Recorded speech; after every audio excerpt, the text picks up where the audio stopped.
Merci Présidente, merci beaucoup pour vos contributions sur cette question des locations à courte durée qui sont un phénomène que l'on retrouve dans de très nombreux États membres.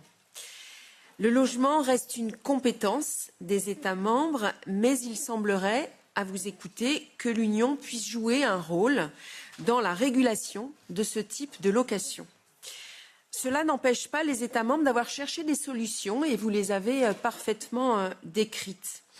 En France, par exemple, nous avons la loi Le Meur qui vise à rééquilibrer le marché locatif entre la location très courte durée et la location longue durée dont nous avons absolument besoin dans notre pays. Dans le rapport de notre commission spéciale, nous faisons des propositions pour améliorer la situation. Et votre contribution, aujourd'hui, je vous ai écouté attentivement, arrive à point nommé.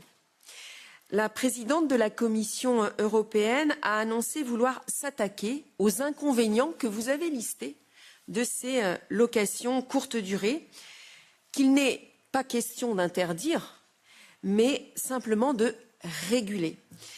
Vous venez de nous rappeler les directives qu'il va falloir interroger et c'est ce que j'ai trouvé particulièrement intéressant dans votre présentation.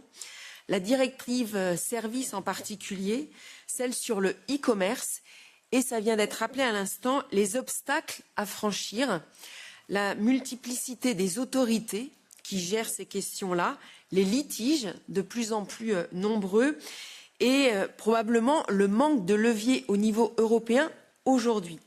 Personnellement, je pense que ça reste d'une compétence des États membres et que, comme vous l'avez dit, les États membres se penchent sur ce sujet-là et avec leurs lois et leurs règlements essaient de trouver des solutions. Mais en effet, il serait intéressant de savoir quelle serait la valeur ajoutée de l'Union européenne pour aider à la régulation et ce serait intéressant d'entendre la Commission et la task force puisque je sais qu'ils y travaillent. Merci encore infiniment.